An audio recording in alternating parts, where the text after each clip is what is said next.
Good morning, children. Today we are going to study the theory of demand. This chapter is connected with the chapter of 12th standard CBSE board. Children, today in demand chapter, we are going to study the meaning, the concepts and kinds of demand. First of all, let us see what is the meaning of demand. Children, there are central problems of economic. We know that central problems of economic is what to produce, how to produce and to whom to produce.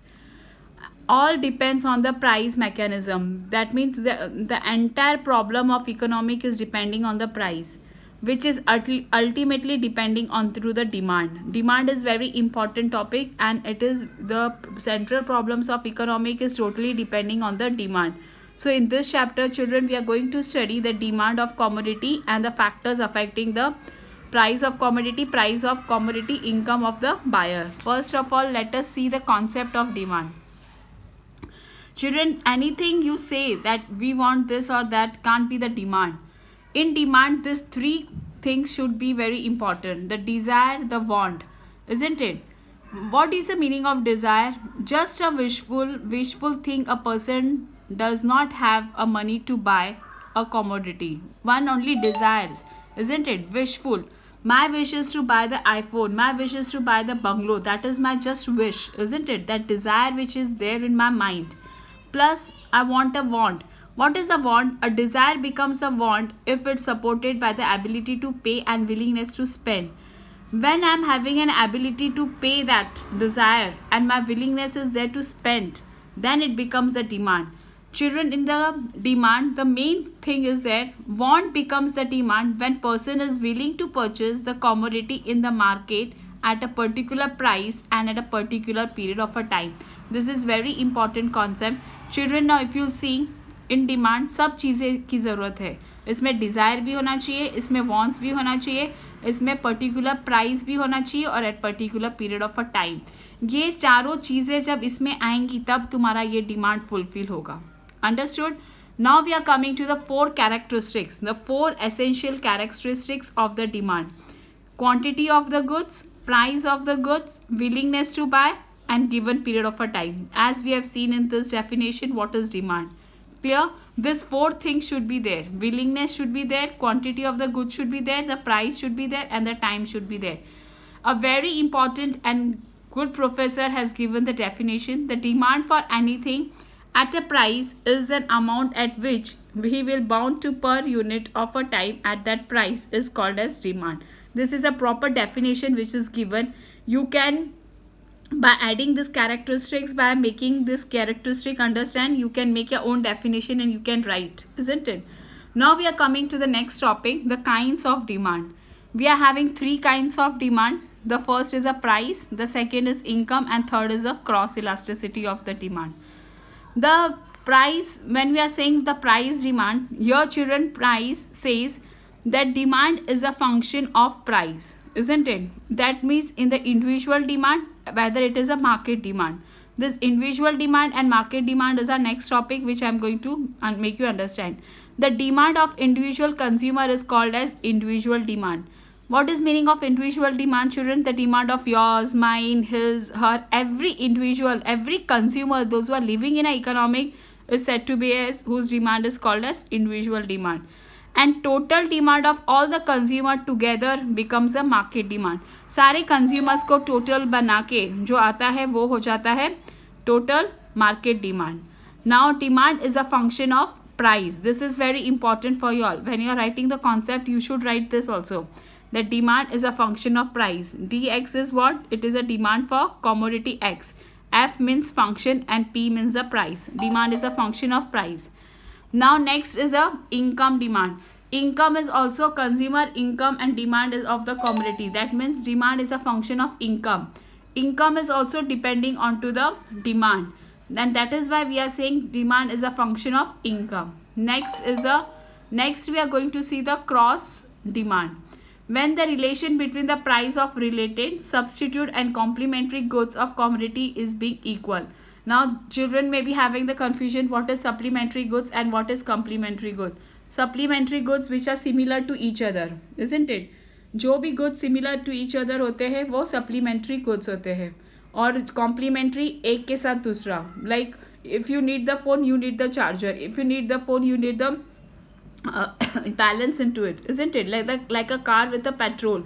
So this is a complementary goods. So demand is also the function of the related goods. Clear? So here py is given, p r is given, that is meaning as a, this is an r, this is meaning of related goods. Next is another different kinds of demand, derived demand. When demand for commodity depends on the demand of good is called as derived demand. Like demand for labor for construction of house, like we need a labor for the construction, that is the said to be as a direct demand. Direct demand, all the consumer goods, isn't it, which we consume in our life, we need in our life, is called as a direct demand.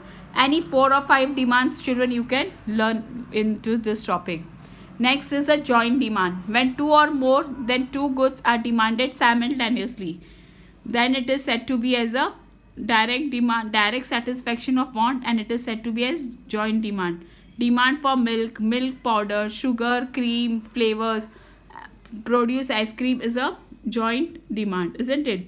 Like without milk you can't make the ice cream, isn't it? Without sugar, without cream, you can't make the ice cream. So this is said to be as a joint demand. Composite demand, the demand of commodities which can be put for alternative use. Clear? Demand for electricity is a composite demand because it can be put it in various uses such as lighting, cooking, running TV, microphones, microwaves, and etc. Clear? Now we are coming to the next topic, that is the law of demand.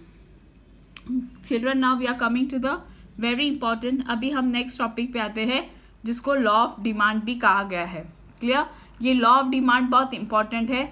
इस law में you should know that what is the meaning of law of demand. Now in according to the law says that there is a inverse relation between the quantity of the demanded and the price. When prices are increasing, your demand is decreasing. When prices are decreasing, your quantity of demand is increasing.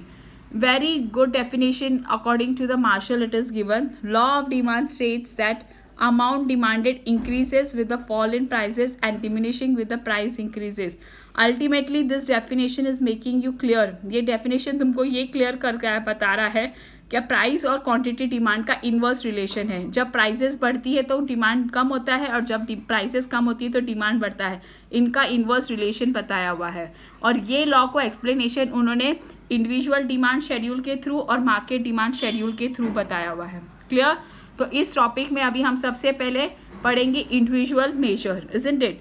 In individual measure children we know that demand is a function of P dash, Y, T, P and E. There should be no change in the price of related good. There should be no change in income of consumer. There should be no change in the taste and preference of consumer. There should be no change in the expectation for the future. ये सब में changes नहीं होनी चाहिए, तब ये law applicable होगा. Clear? Then only this law is applicable according to this individual measure. Clear? Now according to individual demand schedule, children, here is a prices given. Prices are increasing 10, 20, 30, 40, 50 and the quantity demand is decreasing. You are showing the inverse relation and this is regarding the per individual means हर एक consumer का demand curve. And individual demand curve, according to this table, this demand curve is being formed. On x-axis you have to take the quantity demanded and y-axis you have to take the prices. And according to this data you have to mark here and you're getting this demand curve. Consumer demand curve does not have to touch the x-axis and y-axis. It is a logic because it does not becomes a zero. It does not come in as a hyperbole. Always the individual demand curve has to be kept the little space here and there. Clear?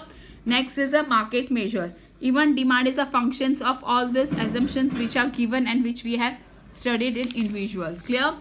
Y is income of consumer, T and P is a taste and preference, E is a price expectation in futures, distribution of income YD, market size of population should not change, there should be no change in the season and climate. There should be, these are all assumptions and this has to be applicable when this law is there. Clear? And now we are going to study the market demand schedule. This is the prices which are increasing and this is per person's demand. Like A's demand is according to units, B demand, and C. When you're totaling all these three, you will get the market demand. This market demand is a total of A, B, and C. And according to this only, you're going to get this demand curve. And you have to plot this individually, and you have to make this curve. And this curve also has to become the demand D. It should not touch x-axis and y-axis. Clear? And very important, next question will be distinguish between individual demand curve and market demand curve. Thank you, children.